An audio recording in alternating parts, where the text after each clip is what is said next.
Muito bem, pessoal. Como é que vocês estão? Tudo tranquilo com vocês? Tudo ótimo, professor. Tudo tranquilo, Ótimo. professor. É isso aí. É sim. E o senhor, como está? Tudo bem? Tudo maravilha, pessoal. Tudo maravilha. Bom, a nossa aula de hoje será sobre a Grécia Antiga, não é? Um assunto aí muito interessante. É claro que essa aula é uma aula introdutória, não é? Nas próximas aulas a gente vai entrar em mais detalhes. Nessa aula de hoje a gente vai falar um pouquinho aí de aspectos artísticos da cultura grega, da sociedade, né? E também aí da política. Pessoal, antes de entrarmos propriamente no assunto, é necessário falarmos da localização da Grécia. Ela fica no continente europeu. Veja no mapa. Olhe lá, no sudeste da Europa, aquela parte roxinha logo abaixo ali. Estão vendo? Próximo da Itália, não é? Agora, vamos observar o mapa da Grécia. Note que milhares de ilhas gregas ficam ali no Mar Egeu e no Mar Jônico. Então, se alguém lhe perguntar onde fica a Grécia fica na Europa. Ei, professor, eu não entendi direito isso. Ela fica na Grécia ou na Europa? Eu não estou entendendo.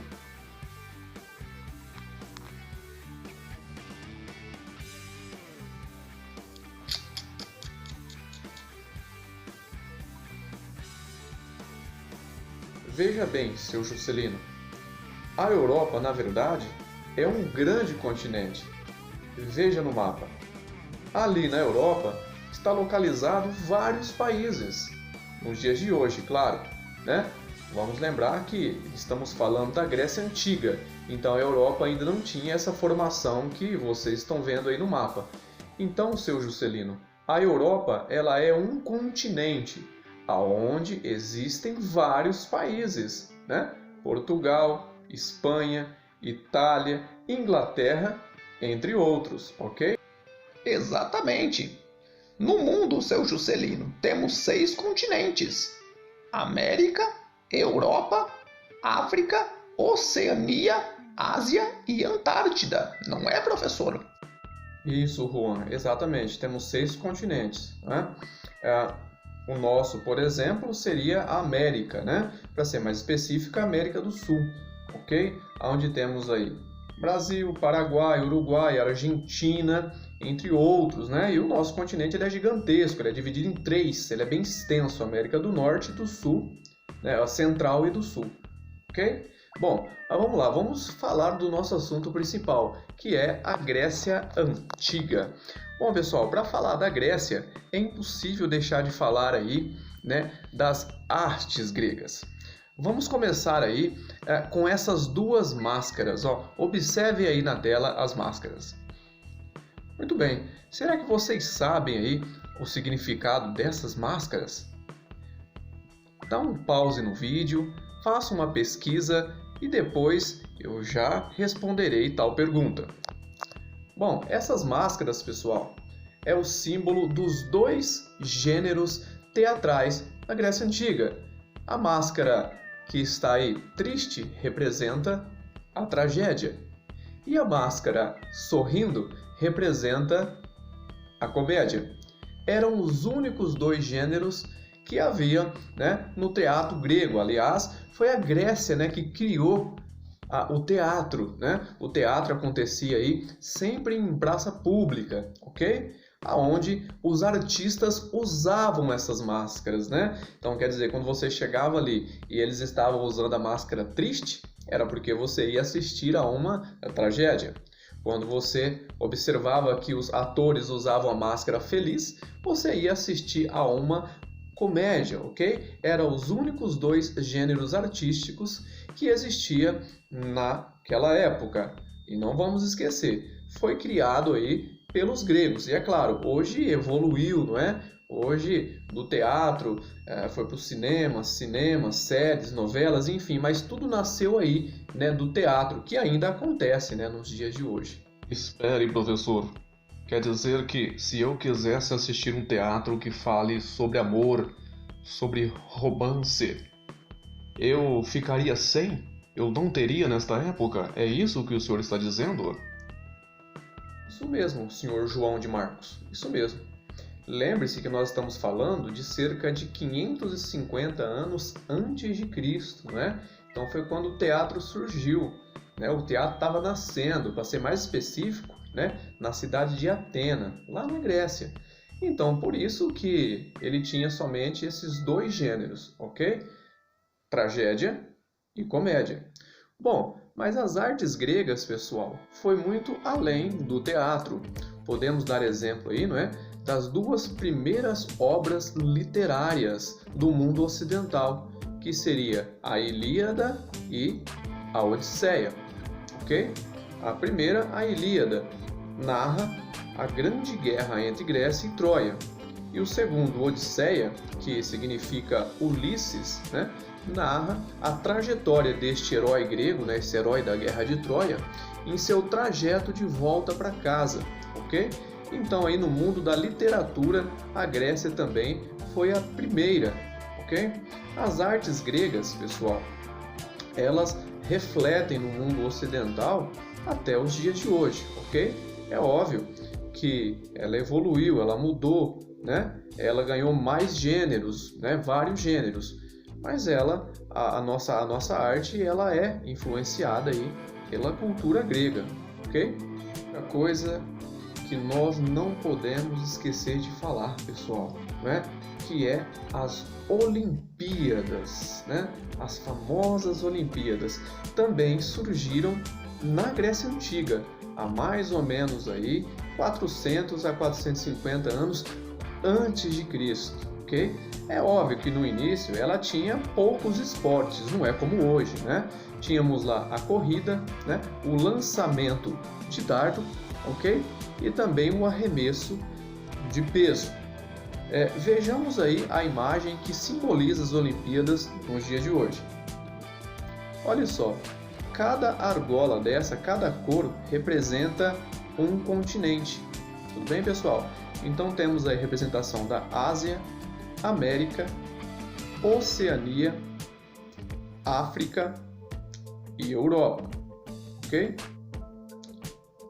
Espere, professor, temos um equívoco aí. Na verdade, existem 6 continentes. Assim sendo, nesta imagem está faltando um continente. Muito bem observado, Sr. Juan, exatamente. Esse continente que o Juan notou que não está presente aí nos símbolos, né? Na verdade é a Antártida ou Antártica. Por quê? Porque não temos nenhum país representando aí. Na verdade, nesse continente não existe nenhum país. O que existe ali são alguns cientistas, né, de vários países fazendo aí suas pesquisas, ok? Se um dia, por acaso, algum pinguim participar das Olimpíadas, aí teremos uma sexta argola. Ainda dentro deste assunto, Olimpíadas, né? As Olimpíadas gregas, pessoal, era muito diferente das Olimpíadas de hoje, né? As de hoje, na verdade, é uma disputa esportiva entre vários países, né? Ela tem um caráter ali esportivo. Já as Olimpíadas da Grécia Antiga, né? Ela tinha um caráter religioso, ela estava ligada à religião. Olha que coisa estranha, né? Ela era uma homenagem ao famoso deus Zeus, né? O deus, o rei dos deuses, né? E ela tinha esse nome por quê? Porque a primeira Olimpíada ocorreu numa cidade chamada Olímpia, que ficava próximo ali do Monte Olimpo, né? O Monte Olimpo, segundo a mitologia grega, é onde moravam aí os deuses, né? Onde morava lá todo o panteão dos deuses. Aliás, a religião grega é bem diferente da nossa. A nossa religião ela é monoteísta, né? Porque nós temos aí, quem é cristão, obviamente, e somente um Deus. Agora, os gregos eram politeístas. Alguém sabe o que significa isso, politeísta? Sr. Juan? Politeísta, professor, significa que eles tinham vários deuses. Aliás, a palavra poli é de origem grega, significa vários. E tel é Deus, então vários deuses. Obrigado aí pela resposta, tá? Está corretíssimo. politeísta significa vários deuses. As civilizações gregas, elas eram politeístas. Elas tinham vários deuses, tá, pessoal? Um exemplo bom seria esse aí mesmo, né, que nós acabamos de falar, Zeus. Zeus era o rei dos deuses, né? Era o chefe, o líder dos deuses. Tínhamos também Hades, né? Que era lá o deus do mundo dos mortos, né? Quase que um demônio, né? Tínhamos também Apolo. Apolo era filho de Zeus, aquele que transportava, né, o sol em sua carruagem dourada, né? Atena, a conhecidíssima aí, deusa da sabedoria e da estratégia, né? Poseidon, né? Deus dos mares. Enfim, tínhamos uma sequência muito grande. E é legal também falar sobre a religião, né? Porque os deuses gregos, eles representavam os sentimentos humanos, né?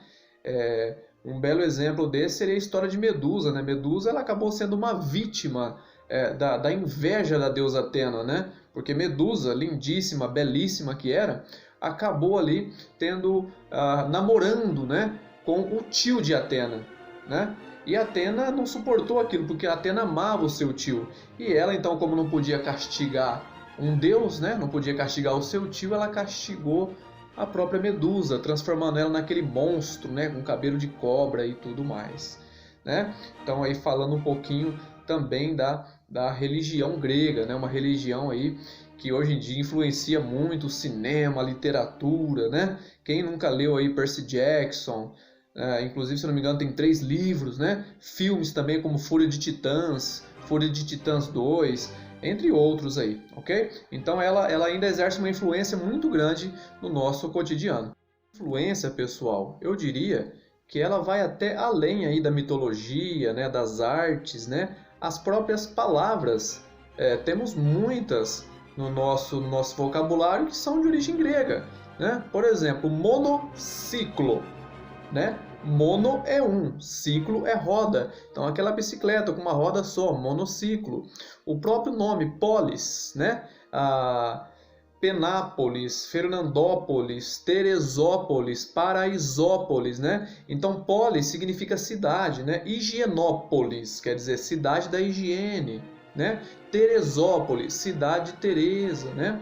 Oftalmologista, né? Oftalmo, logia, estudo, né? Hidroterapia, né? Hidro, água, terapia, né? Massagem, uma terapia mesmo. Terapia na água, né? A palavra hidro, de origem grega. Enfim, pessoal, a cultura ocidental ela é muito influenciada nas artes, no vocabulário, até no modo de se relacionar, no jeito de ser, né? Então a cultura grega ela tem essa influência muito grande pela cultura ocidental, que ela foi passada ali primeiro para o Império Romano, né? Quem povoou a Península Itálica, que a gente vai ver depois, um dos povos foram os gregos, e exerceram uma influência muito grande, né? E depois o Império Romano cresceu, né? Pegou toda a Europa, ali, quase toda a Europa, pegou parte da África, da Ásia, né? E vamos lembrar que Portugal colonizou o Brasil, Portugal pertencia também ao Império Romano. Então essa cultura, né? Esses aspectos culturais da cultura grega foi passado aí para nós. Mas voltando a falar das Olimpíadas gregas, não é? Uma coisa curiosa que ocorria é que as mulheres elas não podiam participar dos jogos. Olha só, pessoal. Mas que injustiça, professor! As mulheres não podiam participar das Olimpíadas? Ora, mas por quê? Bom, senhor João de Marcos, isso ocorria por quê? Porque a sociedade grega, pessoal, era uma sociedade machista.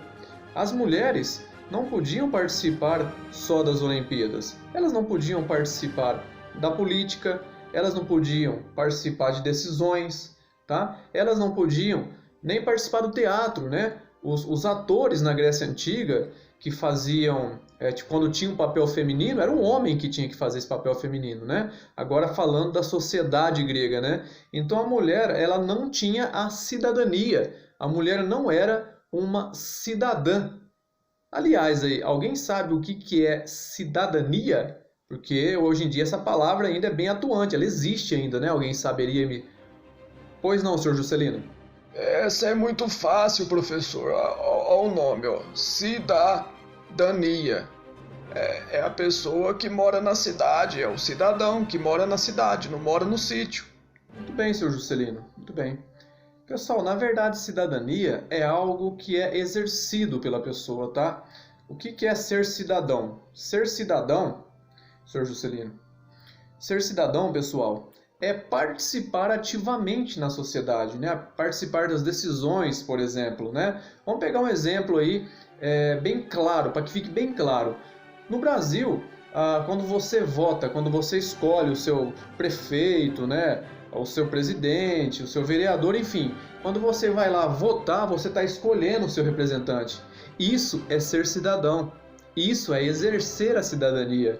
Nós todos brasileiros, né, somos cidadãos. Nós temos direitos e deveres perante aí a Constituição brasileira. E todos, né, de maneira geral mesmo, tá, pessoal? Não é igual na Grécia, né? Não é igual na Grécia. No Brasil todos são cidadãos, na Grécia não.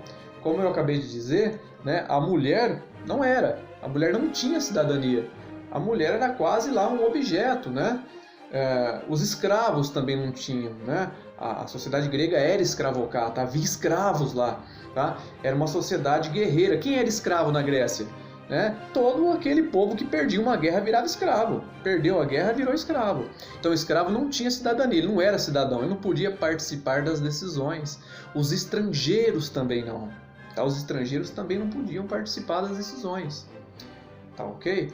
Então, essa cidadania grega, ela é bem diferente da cidadania de hoje, né? Da cidadania atual, tá? Mas havia lá, sim, um exercício de cidadania, que era aí pelos homens, né? Que era exercido pelos homens, de preferência que moravam ali, que eram nascidos ali, tá? Esses eram os cidadãos, na Grécia Antiga. Ei, professor, na Grécia Antiga, assim como hoje, haviam eleições? O povo tinha o direito de exercer a cidadania escolhendo seus representantes? Sim, senhor Juan, sim. As eleições na Grécia Antiga acontecia em praça pública, não é? Era ali onde os cidadãos exerciam aí a sua cidadania, né? Eles levantavam a mão, né? Uma maneira bem simples de escolha, né? Levantavam lá as suas mãos para escolher a respeito de alguma decisão, não é? E era ali também que os políticos, né, faziam a sua campanha, né? Discursavam a respeito do que iam fazer, do que iam deixar de fazer, enfim, né? Muito parecido com a forma de hoje. E foi ali também, né, pessoal, que surgiu a ideia de democracia. Aliás, democracia também é uma palavra aí de origem grega, né? Democracia, o poder do povo, né? Hoje vamos lembrar que o Brasil, ele é uma democracia, né? O povo, o cidadão, ele tem aí o direito de voto, né? De escolher os seus representantes aí também. Outra herança aí que nós temos da Grécia Antiga. Bom, pessoal, vamos finalizar a aula por aqui. Nas próximas aulas vamos entrar melhor aí em cada ponto, né? Em cada assunto aí relacionado à Grécia, tudo bem? Hoje foi mais uma aula mesmo introdutória, foi mais uma aula introdutiva, né? Bom, espero que vocês fiquem bem aí e até logo, até a próxima aula. Tchau, tchau, pessoal. Tchau, professor. Tchau, professor. Tchau, tchau. Tudo de bom. Até logo.